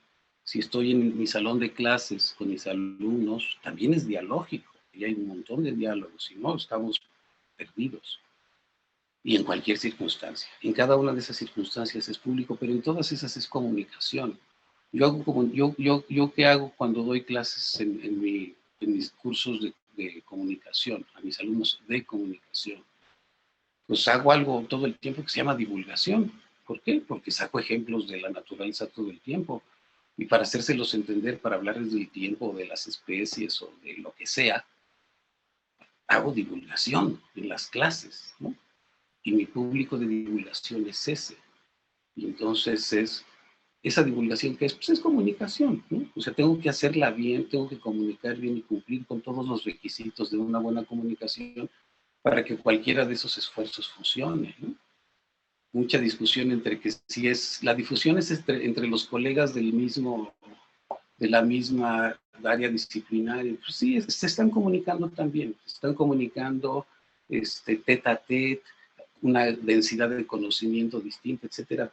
Uno es público del otro, etcétera, ¿no? Y así además en esa comunicación, como en toda comunicación, se genera conocimiento. Adentro, en la feria de la comunicación se genera conocimiento. El conocimiento así lo generamos. Estamos comunicándonos todo el tiempo con colegas muertos a través de libros, con colegas lejanos a través de redes, pero estamos comunicando todo el tiempo porque los investigadores queremos generar más conocimiento, ¿no? Del que ya hay, pero todo el tiempo estamos comunicándonos con eso para que ocurra. Entonces, todas esas, el periodismo es comunicación. Luego, la otra discusión famosa es divulgación, es periodismo. Son dos formas de comunicación que tienen sus detalles, hay que atender esos detalles, hay que aprender a mirarlos, pero son formas diferentes de comunicación, porque tienen temas, tienen medios, tienen intenciones, tienen públicos, son acciones de comunicación, todas diferentes, sí.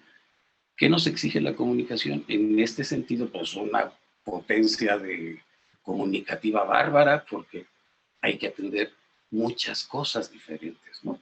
Esto que nos presenta Gabriela es genial, porque tenemos otra vez ahí al mediador, el comunicador, el encargado principal de estar jugándolos, poniendo en contactos a unos, a otros, trayendo la información de otros, procesándola un poco, haciéndolos, que los unos entiendan esta, retrayéndola. Así es la comunicación viva, ¿no? Y eso es horizontal, o sea, hacer que unos entiendan para que los... ¿sí? Todo eso tiene que ser condición. O sea, comunicación ahorita que no se plantee en esos términos, no va, o sea, ya verticalidad, etcétera. Tiene que ser horizontal, es lo que exige la circunstancia social, que más atentos tenemos que estar a eso. Y, no sé, en fin, hasta ahí. Muchísimas gracias, doctor Nemesio. Vamos a pasar con una última pregunta. Bueno, antes de leer esta última pregunta, solo voy a mencionar un comentario que nos dejó Leslie Méndez. Ella nos dice que crear confianza es la base de cualquier experimento de comunicación, que eso es muy complicado desde su experiencia. Bueno, no lo plantea como pregunta, es más como un comentario que nos deja, solo quería mencionarlo. Y bueno, vamos entonces con nuestra última pregunta, que es de Nancy Mena. Y ella nos dice, ¿cómo influyen o cuáles serían los mejores modelos para la divulgación de la ciencia durante la pandemia o posterior a la pandemia? No sé. ¿Alguno de ustedes quiere comentar algo al respecto? Yo nada más voy a decir que es el premio a los 64 millones, a quien sepa de eso. Justo es algo que a mí me ha tenido intrigada y que quiero estudiar a fondo, y la verdad es que no sé, porque esto nos ha movido de tantas maneras que es difícil saber qué modelos se están usando incluso y cuáles son los más efectivos.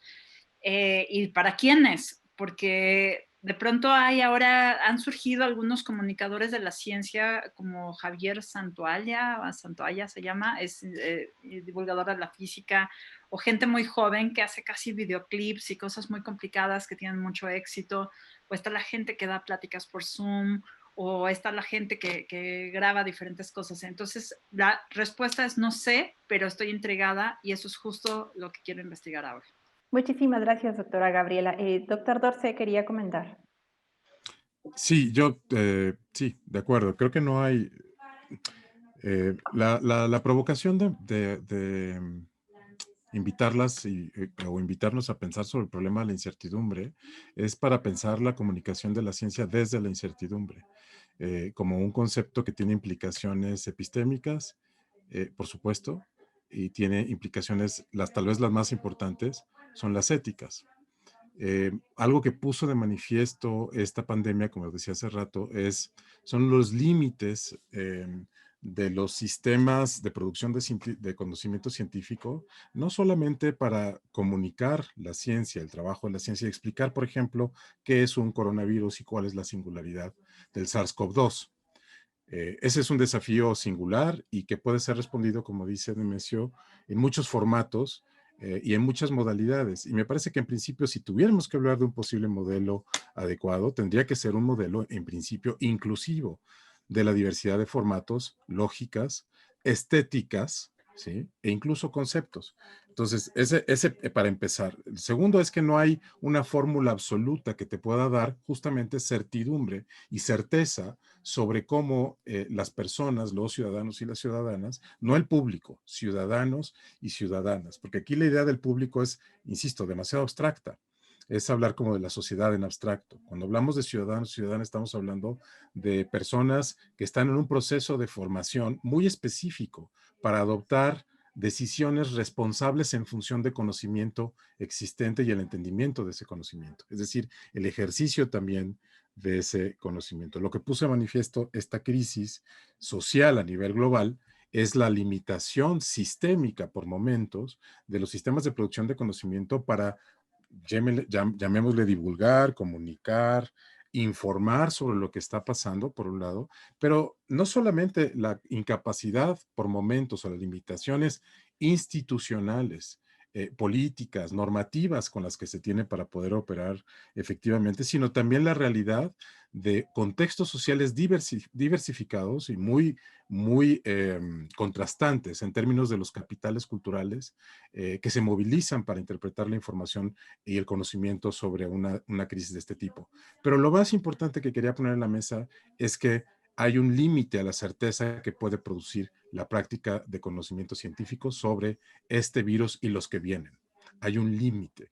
Y tal vez uno de los principios importantes, más importantes que tiene como misión, a mi parecer, la comunicación de la ciencia, de las humanidades, en su conjunto y de las ciencias sociales, por supuesto, es justamente la dominancia de la incertidumbre. Eso no significa caer en un nihilismo improductivo, sino simplemente decir, la ciencia es un conjunto de prácticas de conocimiento que es acumulativo y que es autorreflexivo y se va generando y se va regenerando una y otra vez, pero no genera certezas absolutas. La ciencia es falible, la ciencia tiene la capacidad de corregir su rumbo, pero hay muchas cosas que todavía no sabemos y la ciencia se espera, hoy día en general, hay una expectativa sobrevalorada sobre el conocimiento científico, que también es importante poder acotar, ¿no? Ya lo han dicho varios científicos en los últimos meses, que se tiene esta gran expectativa de que los grandes filósofos, que los grandes científicos nos digan qué va a pasar, y no hay respuesta, porque no hay respuesta. Es algo que se está discutiendo y en ese caso, y en todo caso, se está construyendo en términos de la experiencia empírica organizada en formas de conocimientos específicos, pero también en términos de proyección normativa. Muchísimas gracias, doctor André. Doctor Nemesio, quería participar. Sí, un comentario Adelante. a la pregunta. Dice, ¿cómo influyen o serían los mejores modelos para la divulgación de la ciencia durante la pandemia? Es decir, cómo estamos ahorita, ¿no? ¿Y cómo estamos ahorita? Pues estamos viendo la tele, ¿no? O sea, no podemos, todo lo estamos haciendo viendo la tele genéricamente, nos estamos viendo en pantallas, estamos trabajando, estamos haciendo seminarios y todo lo estamos haciendo. Entonces, durante la pandemia tenemos que utilizar este medio. Es un medio audiovisual, ¿sí? Es un medio que hay que grabar, se puede producir, se puede más, menos producir, se pueden hacer superproducciones, se pueden hacer animaciones, se pueden hacer muchas cosas. La respuesta es esa, ¿no? Durante la pandemia estamos ahorita como estamos y tenemos que utilizar este medio. Ya después podremos volver a hacer festivales, bailables, encuentros, conferencias, toda la otra mediática que normalmente utilizamos. Ahorita tenemos que utilizar esta. Entonces, el modelo mejor pues es hacer en este medio lo mejor posible, ¿no? Y se pueden hacer muchas cosas. En medio audiovisual se pueden hacer muchas cosas. Sabemos que se pueden hacer montones de cosas y lo que tenemos que buscar es qué es lo que hacemos en este medio, ¿no? El modelo, pues, adentro del medio, el modelo que puede ser, que implica pensar en un modelo, implica pensar en cómo hacerlo bien, volver a pensar en qué tema voy a usar, qué público va a ser de alguna manera y con qué intención, ¿no? Ese es el modelo. ¿Qué quiero? ¿A quién? ¿Y qué es lo que voy a tener que hacer? Pues algo en video, ¿no? Algo en video, una conferencia en vivo o grabar algo y enviarlo, porque lo van a ver o en la computadora o en el celular o en la o en cualquier cosa que tenga una pantalla, ¿no? Así se va a consumir durante la pandemia. Ya después, ya veremos, podremos regresar a los museos y otras cosas, pero entonces ahorita hay que hacer buenos materiales de video, buenos no, geniales, porque la competencia está bárbara y ya nada, o sea, como todo lo consumimos así, pues ahorita, durante la pandemia estamos todos hasta acá de estar viendo y viendo y viendo la tele, ¿no? Durante la pandemia. Totalmente de acuerdo, doctor Nemesio. Muchísimas gracias. Y bueno, pues el tiempo se nos está yendo, así que vamos a dar paso a ya nuestra sesión, nuestra parte final, que son las conclusiones. Así que nuevamente le voy a pedir al doctor Nemesio su colaboración para estos 5 minutos que tiene para sus conclusiones. Así que adelante, doctor. Modelos de comunicación de la ciencia se llamaba esto, se llama. Hay muchas maneras de mirarla. Afortunadamente no hablamos aquí del más famoso de los modelos de comunicación de la ciencia, que es ya el histórico y desterrado modelo del déficit, ¿no? Pero que durante décadas mantuvo nuestra atención académica, nuestra reflexión sobre la comunicación de la ciencia ahí, mantuvo nuestra atención en el modelo de déficit, que pues yo nunca lo vi, nunca lo conocí, pero años vino, años fue, ¿no? Entonces, lo que quiero decir es que, bueno, cuando hablemos de modelos, en cualquier circunstancia y en comunicación de la ciencia, que nos quede claro a qué nos estamos refiriendo. Aquí hablamos de modelos de diferente índole, ¿no? De diferente naturaleza, por supuesto. Yo presento uno que tiene que ver con lo que tengo que hacer, las consideraciones, mi modelo dice las consideraciones que tengo que hacer para abordar una acción comunicativa con pretensión de que termine bien, ¿no? Como comunicador, como grupo de comunicación, como institución de comunicación, ¿no? Ahí está. Este modelo que nos plantea Gaby es, insisto, sensacional en ese sentido de que abre el otro frente de la comunicación hacia otro lado también, y entonces se hace estelar, ¿no? Se hace una constelación ahí de comunicación que lo que hace es ampliar el modelo, lo hace mucho más moderno y nos muestra también cómo cada una de las partes se va nutriendo de los diferentes conocimientos en diferentes disciplinas de las otras partes del modelo para que al final de cuentas van haciendo una construcción colectiva, ¿no? O sea, la intervención del mediador, del público y de los especialistas al final de cuentas resultan en una construcción colectiva definida y además matizada por las necesidades de todos, ¿no? Esta es otra manera de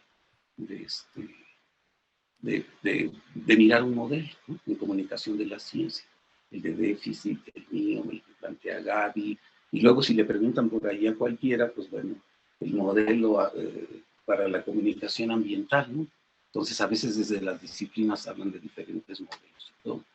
Lo que nos queda claro es que aquí hay una amplia necesidad, una riqueza de necesidades, por lo mismo una riqueza de soluciones, ¿no? Y eso es lo que eso nos permite poder estar trabajando aquí, ¿no? Tantos públicos, tantas temáticas científicas, tanta necesidad de atender situaciones muy concretas, pues lo único que nos hace es tener un panorama complicado por todo lo que necesitamos saber de los públicos, de los temas, etcétera. La profesión de la comunicación de la ciencia es exigente, muy exigente en ese sentido, todo lo que requiere uno de armamento para poder llegar a un buen final, pues implica toda esta complejidad, ¿no? Entonces, a lo mejor lo que necesitamos, a la conclusión que necesitamos llegar es que pues, el modelo que utilicemos considere todas estas partes y llevarlo a buen fin. O sea, a lo mejor ni siquiera vale la pena hablar de un modelo o para qué estamos buscando un modelo, para seguirlo o para qué, ¿no? O sea, identifiquemos lo que es modelo en cada una de nuestras acciones para que podamos continuar adelante, ¿no? Muchísimas gracias, doctor Nemesio, por supuesto, por sus consideraciones muy importantes y para todos nosotros. Vamos a dar paso entonces a la doctora Gabriela. Doctora, tiene 5 minutos para sus conclusiones. Muchas gracias. Pues primero que nada, pues fue una discusión, una plática súper estimulante con André y con Nemesio. De verdad ha sido un placer. Y justo ahorita que André mencionaba a mi maestro León Olivé, me hubiera encantado saber qué hubiera dicho de cómo se están dando las cosas ahora en la pandemia. Creo que hubiera tenido mucho que decir al respecto. Y bueno, ahorita alrededor de estas preguntas y planteando lo de los modelos de comunicación, pues efectivamente todavía nos falta tomar distancia y reflexionar acerca de lo que está pasando ahorita. Pero yo ya estoy pensando como en el tipo de modelo que nos permita tener comunicación horizontal, digamos, tomar en cuenta el pluralismo, el multiculturalismo, realmente tener un diálogo para llegar al entendimiento en la tele, como dice Nemesio, en versión Zoom. Y entonces ahí yo creo que León Olivé hubiera empezado por decir pues que hay una brecha digital, ¿no? Desde luego la gente que no puede acceder o la gente que puede acceder a ciertas cosas y una vez que acceden, cómo se llevan a cabo estas acciones comunicativas. Entonces, pues realmente yo me quedo con ganas de investigar, de seguir reflexionando, de seguir platicando sobre estas cosas y de plantear pues lo que sigue, ¿no? Las nuevas visiones de la comunicación de la ciencia durante y post pandemia, porque muchos de nosotros tenemos la esperanza fuerte de que las cosas sean algunas de ellas como antes, los museos, los eventos, etcétera, etcétera. Pero hoy en día no sabemos cuánto va a durar esto y qué remanentes va a dejar. O sea, si el mundo digital va a seguir en parte, si vamos a vivir en una modalidad híbrida, ¿qué va a suceder? Entonces creo que lo que viene es muy interesante para la reflexión teórico-práctica y pues bueno, todavía falta mucho que investigar. Eso es todo. Muchas gracias. Gracias a usted, doctora Gabriela, por supuesto, por su participación en esta primera sesión para usted. Esperemos que no sea la última. Y bueno, vamos a... Gracias, doctora, perdón. Vamos a dar paso entonces a nuestro último ponente. Doctor André Dorset tiene 5 minutos para sus consideraciones finales. Muchas gracias, Elia, por la invitación, por la moderación, por la mediación. También a Nemesio, Gabriela y a quienes están siguiendo pues, esta transmisión por estos medios. Me quedo también pensando sobre, me queda resonando mucho la dimensión ética como un problema que tenemos que atender importante, más allá de los problemas propiamente técnicos respecto de los modelos en sí mismos, ¿no? Me gustaría pensar en modelos de comunicación del conocimiento científico que se basaran en un repertorio muy amplio de recursos simbólicos y materiales para poder eh, enseñar, para poder demostrar, para poder transmitir, para poder aprender también sobre el conocimiento científico. Yo creo que por supuesto que en este ejercicio de comunicación la pedagogía es crucial.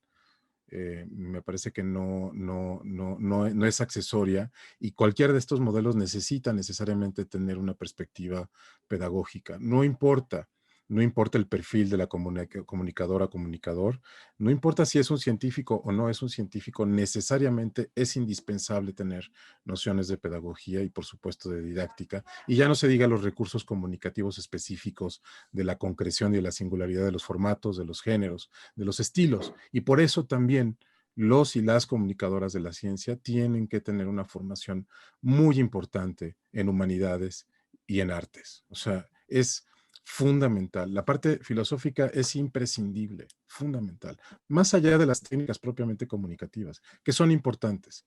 Pero si somos ciertos al mandato ético de poder responder y generar una auténtica interacción comunicativa, en el sentido que Nemesio en algún momento mencionó de generar identidad, es decir, también una suerte de unidad desde la diferencia, tenemos que estar abiertos y abiertas a cuestionar precisamente los esquemas desde donde estamos operando y generando estas preguntas, especialmente cuando hablamos de nociones como interculturalidad, más que de pluriculturalidad. Me parece que es más importante rescatar o en todo caso discutir, pero me parece que es mucho más productivo hablar de interculturalidad, porque de lo que habla son de los procesos y las formas de organización social que permiten comunicación e interacción entre grupos distintos, que tienen distintas lenguas, que tienen distintos idiomas, que tienen distintas prácticas, usos y costumbres, y cómo se modifican los unos a los otros en esa interacción. Esa también es una dimensión comunicativa, en la medida en la que también se transfieren conocimientos con el reconocimiento, a partir del reconocimiento de esa alteridad. Entonces, yo me quedaría en la comunicación no solamente como una acción comunicativa, sino también rescatando parte de lo que plantea Gabriela, como pensar en modelos de organización comunicativa. Y eso nos permitirá eventualmente, por ejemplo, pensar que ahorita no solamente tenemos estas pantallas son relevantes en este momento, son centrales, por supuesto, pero la gran mayoría de mexicanos en este momento, en un lugar tan diverso como México, sigue estando en las calles. En realidad somos la minoría los que tenemos la posibilidad de trabajar a distancia a través de las pantallas. Entonces hay mucha gente que sigue utilizando el metro, hay mucha gente que sigue utilizando los sistemas de transporte. O sea, la ciudad también ofrece una materialidad comunicativa en ese sentido que hay que explorar más allá de las pantallas. Ahí están las instalaciones increíbles que hacen los artistas y que ya han comentado Gabriel y Nemesio, que también se pueden hacer en el espacio público abierto. En fin, hay muchos recursos y la idea es pensar transmedialmente, por supuesto, con una ética que sea capaz de decir, aquí nos podemos organizar de mejor manera para comunicar mejor la ciencia, ¿no? Gracias. Muchísimas gracias, doctor André, justo a tiempo. Gracias también a usted por participar en esta primera sesión que es para usted y esperamos también poder contar con usted en sesiones posteriores. Bueno, pues hemos concluido entonces con la sesión del día de hoy. Permítanme compartir mi pantalla nuevamente. Ahora queremos entregarles como cada semana la constancia de participación de manera virtual, como todo ahora estábamos comentando. Se las vamos a hacer llegar, por supuesto, a sus correos electrónicos, pero bueno, las presentamos aquí, le doy lectura. La Universidad Autónoma Metropolitana y la Sociedad Mexicana para la Divulgación de la Ciencia y la Técnica AC otorgan la presente constancia al doctor Nemesio Chávez Arredondo por su participación como ponente en la 13ª sesión de los miércoles de divulgación de la ciencia de la Jornada de Divulgación Científica UAM Somedifit, con el tema Modelos de Comunicación de la Ciencia. Firma el doctor Joaquín Flores Méndez, coordinador general para el fortalecimiento académico y vinculación de la UAM, y el doctor Ernesto Márquez Nerey, presidente del Consejo Directivo de la SOMEDICIT 2020-2022, Ciudad de México, a 10 de febrero del 2021. Muchísimas gracias, doctor Nemesio, por supuesto, por todo el apoyo que usted nos ha brindado, porque aparte esta es una iniciativa, pues en realidad desde su parte, y también por participar ya en esta, que creo que es su 4ª sesión, si no me equivoco. Muchísimas gracias. También tenemos la constancia, por supuesto, con el mismo texto para la doctora Gabriela Frías Villegas y, por supuesto, para el doctor André Dorcé Ramos. Muchísimas gracias a todos ustedes por habernos acompañado el día de hoy, y no me resta más que invitar a todos los que nos acompañan todavía en esta sesión para la sesión de la próxima semana, el miércoles 17 de febrero, que será nuestra sesión número 14, y para este día tendremos el tema Literatura y Divulgación de la Ciencia. Así que, pues muchísimas gracias. Les dejo ahorita en el chat el enlace para que recuerden registrarse en el enlace previamente para que yo les pueda enviar un día antes los datos para la sesión de Zoom. No sé si ya les llegó el mensajito, creo que no les llega todavía en el chat, pero bueno, estoy dejando ahí el enlace para que se puedan registrar para la siguiente sesión. No olviden compartir este evento con sus colegas en todas sus redes para que esta comunidad de divulgadores y de interesados, por supuesto, en la divulgación o comunicación de la ciencia se haga cada vez más grande. Muchísimas gracias a todos por su participación y pues que pasen una muy bonita tarde.